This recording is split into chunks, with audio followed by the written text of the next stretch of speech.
Mick Beale appointed as the new Rangers manager. A very interesting appointment. Obviously, he's coming back to the club he once coached at. But before we get into that, please do smash the like button and do subscribe. This is a really interesting appointment because, and I think it's a glaring thing, we've seen Mick Beale, it was all over the news, all around the UK, when he turned down Wolverhampton Wanderers. Not long ago, it was literally just over a month ago, and he spoke about loyalty, he spoke about integrity, and about staying at a club for the long picture. And I understand this is a huge job. Rangers are a bigger club than Wolverhampton Wanderers, and you don't get many opportunities like this. But that is the only thing that, for me, looking at this from the outside perspective, is a little bit odd.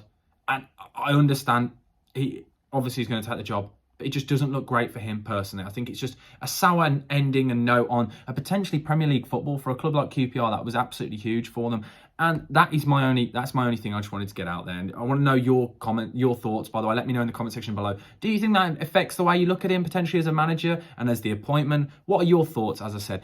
And the one I'm really excited to see is how he's going to play, because we've seen him mainly at QPR this season operate between a 4-3-3 and a 4-2-3-1. Very, very attacking style of play, possession-based, but it is all about the press. You've seen him with Chris Woollock, you've seen him with Roberts and Dykes and Elias Chair, all pressing on forward, so far forward. And that's what we've seen more than anything, especially in that 4-3-3. It's very, very intense. And I like that. And I think a team like Rangers, it will really help them when they're in Europe or whether in any competition. I think intensity is huge. But my only issue with it is about the depth and strength of the squad of Rangers. I don't think right now the depth is fully there. And if you're going to play this high intensity football week in, week out, it's going to be tiring on the players. So there's got to be a lot of things that need to change.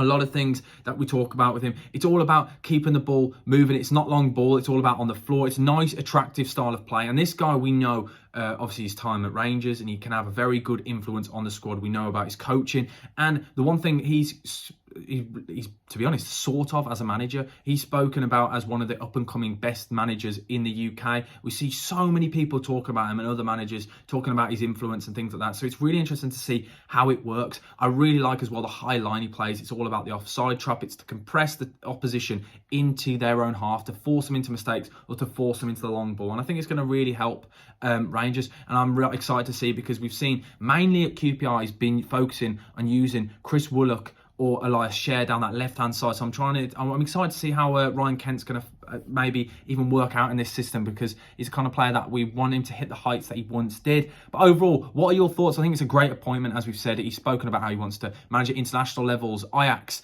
is he using this as a stepping stone, or is this in the long run? Because this is the thing I just find a little bit weird, because as an appointment, he can say now, whatever he says, I would look at and a bit, do you mean that? Do you know what I mean? I don't know. It just doesn't look great, does it, at his previous club and previous employer? But if he gets a good couple of results, everyone will have forgotten about that. But I'm really excited to see how he fares at Rangers. There's a big job on the horizon, a lot of pressures, but he'll understand the pressures. That's another thing, because he's got experience at Rangers. He'll understand. But right now, they're sitting 9 points off Celtic. Like, the form hasn't been great, let's be honest. Van Bronckhorst, it's been a pretty sour season. He had to be sacked, let's be honest. We all were expecting it, but it's a sad ending to Van Bronckhorst's reign. But Rangers have got a lot of catching up to do. Personally, I'm just saying it now, I don't think they can catch Celtic this season. This is a long run. This is about the long and the big picture. So they've got to really try and focus on getting as close as they can to Celtic and building for next season. But let me know in the comment section down below. Are you excited? What are your thoughts? And what do you make of his QPR run and everything that goes on about loyalty and integrity? But as I said, thank you guys for watching. Please do smash the like button and do subscribe. Bucket Sam over and out. Thank you. Goodbye.